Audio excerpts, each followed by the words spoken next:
Hey, I'm Brian Van, SportbikeTrackU.com, and today we're going to break down the Bell Star MIPS DLX helmet.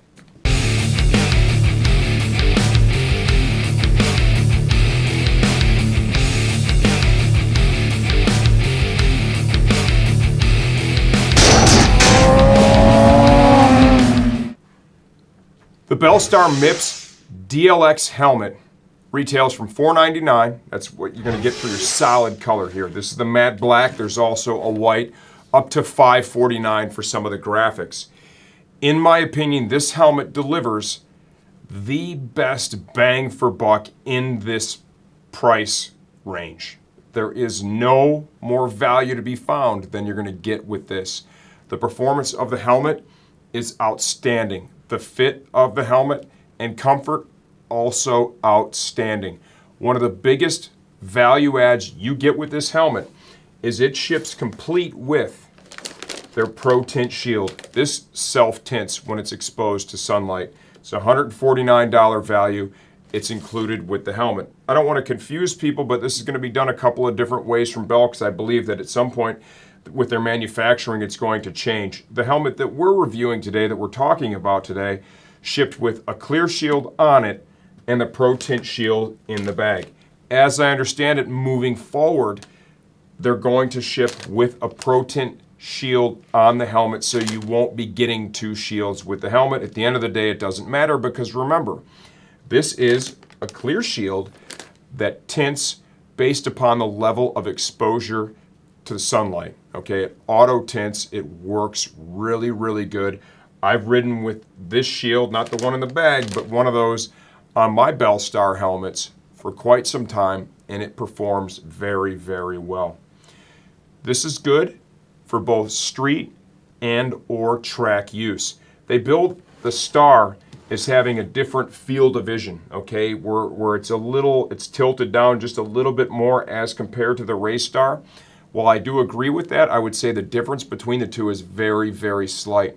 I've put significant laps in on the racetrack in both the Star MIPS, which is this, and the Race Star helmet. I find the field of vision on each is both excellent. The difference between this and the Race Star is going to be found in the interior energy management system. The Race Star uses that multi-material EPS, right? It can help manage some rotational stuff. It just simply manages energy at a little higher level. This helmet uses a traditional EPS along with a MIPS slip plane that's in there to help manage rotational energy in an impact. We're going to give you a closer look at that as we move forward in this video and disassemble it. Right now, let's talk some features, benefits, and let's talk sizing and fitment. I measure 58 centimeters on the money with an intermediate oval head shape. This is a size medium, which is the size their size chart would recommend for me. The fit and feel of this helmet is what I would label as perfect. It is literally perfect for me. I love the fit. When you first put it on, wear it long enough to make sure you're happy with it before you go out and ride in it. I do notice that comparing this to their Race Star, the slip plane that's in there, it seems to take up a little bit room, so initially it feels a little bit snugger, but you leave it on for a couple of minutes and it really just starts to feel absolutely perfect. The on-off effort of this helmet is a little to the higher side. The benefit there is it seals up really good around the neck, which enhances quietness when riding and racing in it, as well as overall performance and comfort, helps to reduce lift, things like that. Ventilation this helmet offers is excellent while still remaining very, very quiet. I would say this is one of the quietest full-face race level helmets that we offer at this time. The only thing I would say is better, measurably better in terms of quietness would be the Shark Race R Pro. That helmet is just a little bit quieter than this one. The ventilation system, here's your chin vent, on or off. Up here in the brow, up here on the crown. Exhaust vent, this one is switchable. You have more exhaust vents down here in the diffuser. Overall shape of the helmet, as you can see, it's very aerodynamic. Shield locking system. really like the tabs and the locks that are centrally located on the shield. It just gets you such a positive engagement. It seals up really, really nice on the gasket. To remove and replace the shield, this is one of the best systems on the market. You simply push that button right there and you slide that bad boy forward. These have been out long enough now. They've had this system out since I think 2016. They work really well. The shields are all Class 1 optics, so it does not distort as you look through it. That in itself is a real benefit. You can see how easy that is to put back on. Glasses compatibility.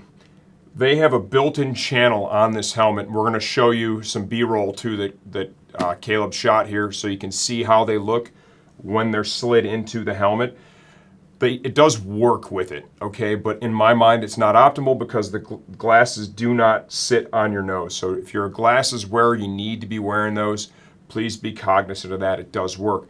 This helmet does have speaker pockets, so if you want to use a communicator system, you'll be able to install any of the common universal systems into this helmet with the same ease you can most other helmets that are currently on the market today.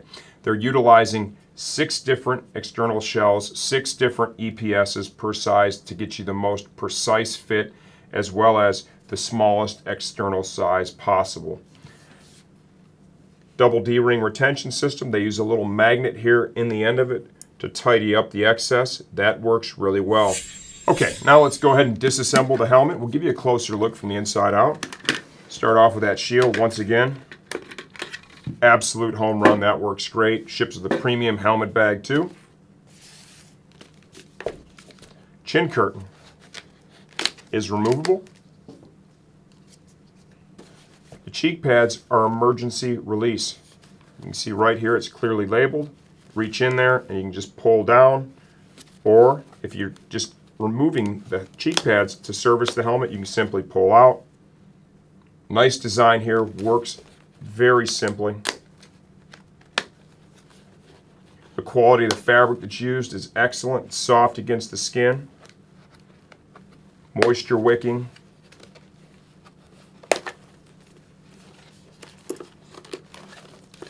Here's your top pad.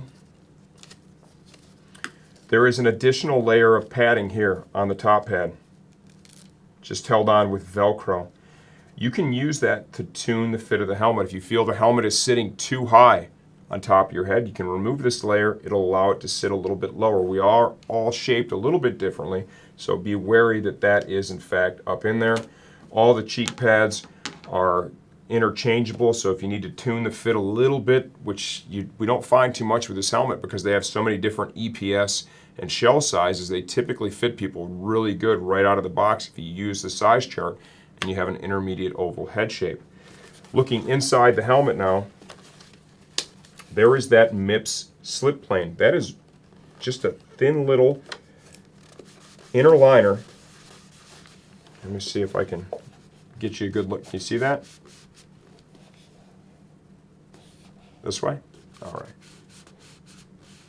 And there's like a fabric on the back of it in some spots that just really allow it to just slip on the inside of that EPS with relative ease. You can see they have cutouts in it that are all lined up with the vent inlets and outlets to preserve all the ventilation on the helmet, so they thought that stuff all through. Your speaker pockets. There is a little closeout that is included with it. Remove that if you're going to use speakers. If not, just leave that in play. For the front vent, there is an additional vent that can either be on or off. It comes plugged. You pull this rubber plug and now these vents right here drive straight into the helmet. It takes the airflow of this helmet to the next level. It all drives it in right in your mouth area. Some riders like it, some riders don't. That's one of those things that I would suggest you just give it a shot and see where you stand with it. Other things that are important to know, this is Snell M2015 and DOT certified. Overall weight of this helmet is 3.7 pounds on our digital shipping scale in a size medium. Okay, my closing thoughts. If you can't tell, I really, really like this helmet, man. When you get down to it, I like value. In my everyday life, I like value. I like to buy things and feel like, man, that's a great product and I got a great price on it. And this helmet absolutely dominates that, especially when you consider the included Pro Tint shield. Does everything well. It's great on the street. It's great on the racetrack. If this helmet fits you well, like it fits me, you are absolutely going to love it. Where's an area where they missed? One area where they missed is the whole eyewear compatible thing, and that's not that big of a deal for me because I don't need glasses to ride or drive. I only need them when I'm trying to read something this close. It could be a little better there, you know, the way they've got these channels located, you know, the glasses have to be in that exact spot. All of our heads are shaped differently. Our ears are in different positions, right?